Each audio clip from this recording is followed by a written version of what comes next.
Hola chicos, ¿qué tal? ¿Cómo estáis? Bueno, en el vídeo de hoy, después de haber resuelto unos cuantos problemas y planteamientos dentro de los casos de todos los movimientos que hemos visto por el momento, como podrían ser movimiento rectilíneo uniformemente acelerado y sus equivalentes en circular, como sería el movimiento circular uniforme y el movimiento circular uniformemente acelerado, vamos a plantear de dónde surgen todas estas ecuaciones. Porque claro, hasta el momento habíamos dicho, vale, un movimiento es de estas características. Por ejemplo, movimiento rectilíneo uniforme, velocidad constante, aceleración igual a cero, posición dependiente del tiempo. Pero claro, la pregunta que nos surge es la siguiente. ¿De dónde aparecen esas ecuaciones, por ejemplo, en el movimiento rectilíneo uniforme de que la posición sea igual a la posición inicial más la velocidad por el tiempo, que la velocidad sea constante y que la aceleración sea igual a cero? Porque claro, por definición, la aceleración tiene que ser igual a cero. Esto nos lo dice el propio movimiento. Ya nos dice que por definición la aceleración es igual a cero. Pero la pregunta que nos surge es la siguiente. ¿Cómo somos conscientes de que la velocidad es constante y de que la posición tiene esta estructura?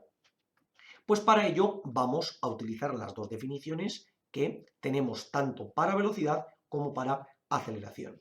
Si recordáis, la velocidad la definíamos como el cambio en la posición con respecto al tiempo, o en caso de que la velocidad fuese una función, sería la derivada de la posición con respecto del tiempo.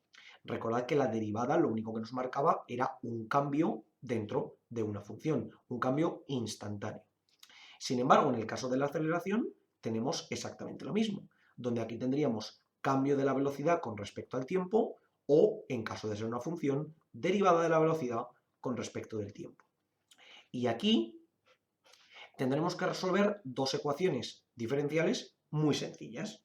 La primera de ellas sería esta que tenemos aquí abajo. A esta la voy a llamar 1 y a esta la voy a llamar 2.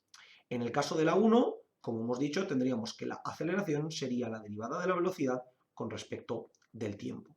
Voy a separar las dos derivadas y voy a decir que la aceleración por la derivada del tiempo será igual a la derivada de la velocidad. Y aquí, ¿qué es lo que ocurre? Como yo lo que pretendo es obtener la velocidad con respecto a la aceleración y el tiempo, para eliminar la derivada tendré que aplicar la operación contraria a derivar, que recordamos que es integrar. Entonces aquí tendremos que la integral de a por diferencial de tiempo, definida lógicamente entre el tiempo inicial y el tiempo final, tendrá que ser igual a la integral de diferencial de v, tenemos por aquí el diferencial de v, entre la velocidad inicial y la velocidad final. ¿De acuerdo? Esto, como os decía, podríamos definirlo como integrales no definidas o como primitivas y después añadir la constante que fuese necesaria. Pero bueno, de esta manera se va a ver mucho más claro. ¿Qué ocurre? Que en este término la aceleración es una constante, por tanto simplemente nos quedaría aceleración por la derivada del tiempo y la integral de la derivada del tiempo es el propio tiempo. Es decir, que tendríamos aceleración por tiempo definido entre el tiempo final menos el tiempo inicial igual a la velocidad definida entre la velocidad final y la velocidad inicial. Y ahora simplemente tenemos que sustituir. Si nos damos cuenta, aquí tendríamos que la aceleración por el tiempo final menos el tiempo inicial, recordamos que esto simplemente es sustituir, sería igual a la velocidad final menos la velocidad inicial. Y si nos damos cuenta, ¿qué es lo que tenemos aquí? Lo que tenemos es que la velocidad final, yo paso este término inicial al otro lado, velocidad inicial más aceleración por tiempo final menos tiempo inicial, que solemos llamarlo como esa diferencia de tiempo, y si además consideramos que el tiempo inicial, por el motivo que sea, lo solemos poner como cero, teniendo en cuenta que el tiempo inicial es igual a cero, tendríamos esa ecuación de velocidad final igual a velocidad inicial más aceleración por el tiempo, que es exactamente la que tendríamos en el caso de un movimiento tanto rectilíneo uniforme como rectilíneo uniformemente acelerado. Pero ¿qué ocurre? Que por definición, en el movimiento rectilíneo uniforme, la aceleración es igual a cero. Por lo tanto, si decimos que la aceleración es igual a cero, tendríamos que la velocidad final sería igual a la velocidad inicial y no habría ningún cambio que dependiese del tiempo en este caso. En caso de tener un movimiento rectilíneo uniformemente acelerado, donde ya sabemos que la aceleración es una constante, la velocidad siempre es velocidad inicial más aceleración por tiempo, y la posición inicial más velocidad inicial por tiempo, más un medio de la aceleración por el tiempo al cuadrado. En este caso se aplicaría esta ecuación directamente porque la aceleración sí que es una constante, más bien una constante distinta de cero, porque aquí la aceleración también es una constante, pero es igual a cero, y por lo tanto nos quedaría esta ecuación que podemos ver aquí. Vamos ahora con el segundo caso. En el segundo caso nos ocurriría de una manera muy similar. Recordamos que la velocidad es el cambio de la posición con respecto del tiempo. Volvemos a hacer exactamente la misma métrica. Velocidad por diferencial de tiempo será igual a diferencial de x. Y vuelvo a integrar la integral de v por el diferencial del tiempo. En este caso, diferencial de tiempo, en este caso, de nuevo, entre el tiempo inicial y tiempo final, sería igual a la integral de el diferencial de posición entre posición inicial y posición final. Bueno, y ahora seguimos. ¿Y qué ocurriría? Que la velocidad, tal y como está definida, la tenemos aquí dentro. Es decir, que esa v que depende del tiempo sería, aquí tendríamos la integral de v0 más la aceleración por el tiempo, todo multiplicado por, en este caso, el diferencial de tiempo. De nuevo, entre t0 y t final. Y esto tendría que ser igual de nuevo a la integral entre x0 y x final de el diferencial de x. ¿Vale? Ahora, esta integral la podemos dividir en dos integrales diferentes, las cuales serían la integral entre t0 y t final de v0 por el diferencial de tiempo, más la integral de t0 y t final de la aceleración por el tiempo y por el diferencial de tiempo. Y todo esto igual a la integral entre x0 y x final de el diferencial de x. Por tanto, hasta aquí lo único que habríamos hecho era simplemente separar las dos ecuaciones. Ahora voy a eliminar toda esta parte por aquí para seguir por arriba. Ya hemos verificado que tanto esta parte, que habíamos dicho que esto era igual a la velocidad inicial, como esta parte de aquí, en efecto nos cuadraban perfectamente. Vamos a ver si llegamos a estas dos ecuaciones que tenemos aquí. Vamos a verlo. Lo primero, la integral de velocidad inicial por el diferencial de tiempo. ¿Qué ocurre? Que aquí lo que tenemos es simplemente la velocidad inicial, no depende del tiempo, por tanto me quedaría velocidad inicial por el tiempo definida entre el tiempo final y el tiempo inicial, más aceleración por el tiempo y por el diferencial de tiempo. Si nos damos cuenta, aquí la aceleración es una constante, por lo tanto puede salir de la integral, y la integral de t diferencial de t es un medio de t al cuadrado. Es decir, tendríamos un medio multiplicado por la aceleración y multiplicado por el tiempo al cuadrado, definido entre el tiempo final y el tiempo inicial. Y esto volvería a ser igual al diferencial de x, que simplemente sería x entre la posición final y la posición inicial. Y ahora vamos a sustituir. Tendríamos velocidad inicial por tiempo final menos tiempo inicial, más un medio de la aceleración por, en este caso, tiempo final al cuadrado menos tiempo inicial al cuadrado. Todo esto nos quedaría igual a x final menos x0. ¿Y qué ocurre? Varias cosas. Lo primero, voy a pasar este término, que es un menos, esto es menos x0, lo voy a pasar al otro lado. Y me va a quedar que la posición final va a ser igual a posición inicial más velocidad inicial por tiempo final menos tiempo cero, más un medio de la aceleración por el tiempo final al cuadrado menos el tiempo inicial al cuadrado. ¿Y qué ocurre? Que como en la mayoría de los problemas consideramos que el tiempo inicial simplemente es 0, es decir, que si nosotros aquí planteamos t0 igual a 0, llegamos a la siguiente conclusión, a que la posición final sería igual a la posición inicial más este término desaparece, por tanto sería velocidad inicial por el tiempo, ahora podemos llamarlo tiempo en general, no hace falta decirlo que es tiempo final, y tendríamos un medio de la aceleración por este término desaparece, tiempo al cuadrado. Y llegaríamos exactamente a la ecuación que podemos ver que tenemos aquí arriba. ¿De acuerdo? ¿Y qué tendríamos en el caso del movimiento rectilíneo uniforme? Pues tendríamos la condición de que, como la aceleración sería igual a 0, la posición final sería la posición inicial más la velocidad inicial por el tiempo, que es exactamente la misma ecuación que tenemos aquí. ¿Por qué es exactamente la misma? Porque podemos ver que v0 y v son exactamente iguales, por lo tanto, poner aquí un 0 sería exactamente lo mismo. Así que, chicos, habéis podido ver cómo todas estas ecuaciones que antes las utilizábamos de memoria, entre comillas, es decir, que teníamos que saberlas exactamente de dónde aparecían, simplemente planteándolas y ya está, ahora podemos ver que realmente se deducen de la propia definición de tanto la velocidad como cambio de posición con respecto al tiempo y de la aceleración como cambio de la velocidad con respecto al tiempo. En caso de plantear sus equivalentes angulares, al final es exactamente lo mismo. ¿Por qué? Porque si recordáis, nosotros veíamos que, al igual que por ejemplo, podríamos hacerlo con cualquiera de los 4 casos, tanto posición como velocidad, como en un acelerado, como en un uniforme.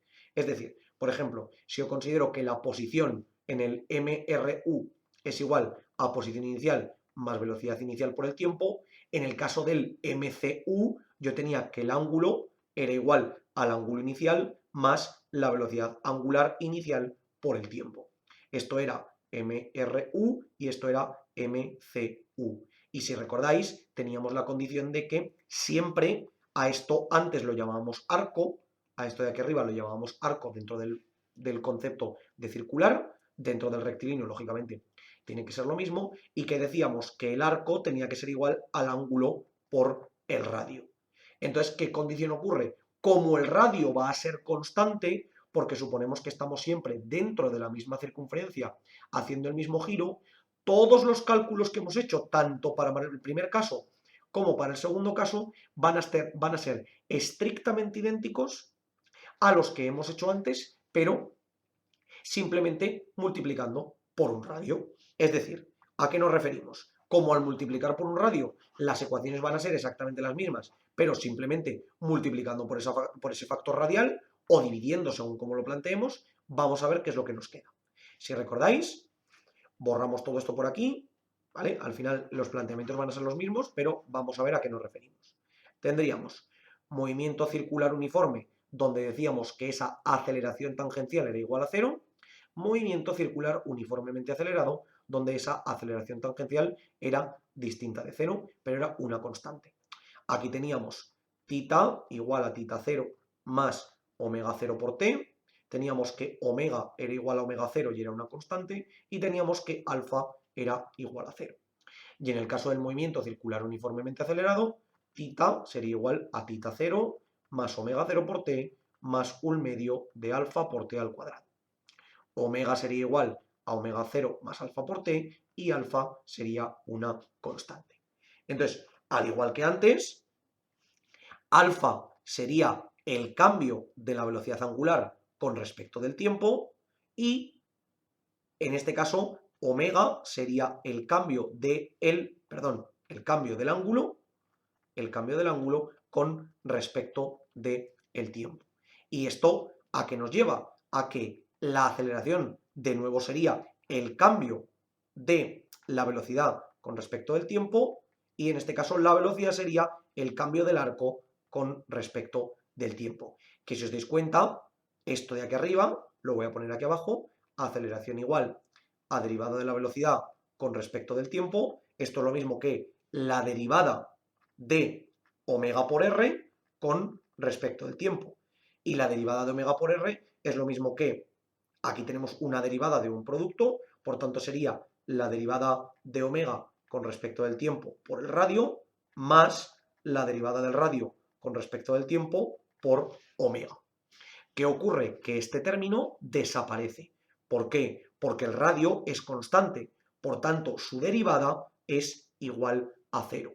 Por lo tanto, todo ese término desaparece y nos quedaría que esto es lo mismo que el radio por la derivada de omega con respecto del tiempo, y esto habíamos dicho que era igual a la aceleración. Es decir, exactamente lo mismo que habíamos planteado aquí. Porque si os dais cuenta, la velocidad es omega por el radio. ¿de acuerdo? O podríamos verlo al revés. Podríamos verlo como que la derivada de omega con respecto del tiempo, que es lo que habíamos planteado aquí, era lo mismo que la derivada de la velocidad entre el radio con respecto del tiempo. Y esto es exactamente lo mismo que decir la derivada de v con respecto del tiempo, todo dividido por el radio, más la derivada de 1 entre el radio con respecto del tiempo por, en este caso, v. Y aquí nos pasa lo mismo. Este término desaparece porque el radio es constante, por tanto el inverso del radio también es constante. Es decir, que esto es igual a 0 y nos quedaría la derivada de v con respecto del tiempo, todo dividido entre el radio. Y esto hemos dicho que tenía que ser igual a la derivada de omega con respecto del tiempo. ¿De acuerdo? Entonces, ¿a qué conclusión llegamos? A que en el momento en que yo tengo la derivada de v o en el momento en que yo tengo la derivada de omega con respecto al tiempo, automáticamente tengo la otra magnitud. Entonces, ¿cuál es esa conclusión? Que al igual que habíamos visto que teníamos las ecuaciones para el movimiento rectilíneo uniforme y el movimiento rectilíneo uniformemente acelerado, como la relación que existe entre ellos es simplemente multiplicar por una constante, automáticamente no tengo que volver a repetir todas las integrales que hemos hecho antes. ¿Podría volver a hacerlo? Sí, pero lo único que va a cambiar es que los nombres de las letras van a ser distintos y vamos a llegar exactamente a la misma conclusión que teníamos antes. Porque, repito, la relación que existe entre los movimientos circulares y los movimientos rectilíneos, o mejor dicho, las ecuaciones de los movimientos circulares y las ecuaciones de los movimientos rectilíneos, es la multiplicación por una constante. Y si recordáis, las constantes dentro de las integrales no cambiaban como tal la integral. Lo único que cambiaban era su módulo. Por tanto, las integrales van a ser todas iguales y la única diferencia es que encontraremos esas relaciones que existían, como por ejemplo que la velocidad lineal era omega por r, que el arco era el ángulo por r y así consecutivamente con el resto de las ecuaciones. ¿Habéis visto, chicos, sobre todo lo que os comentaba antes y lo vuelvo a repetir, la importancia de saber de dónde provienen las ecuaciones? Porque en caso de que se nos olviden o en caso de que nos pregunten otras que no conozcamos, podemos deducirlas de manera relativamente sencilla.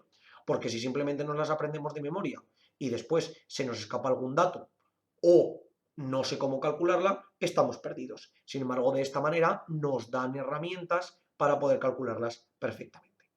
Como siempre os digo, chicos, por favor, cualquier duda, cuestión o pregunta que tengáis, dejádnosla en los comentarios y nosotros la intentaremos resolver. Por lo demás, muchísimas gracias por ver el vídeo, espero que os haya servido y que vaya bien.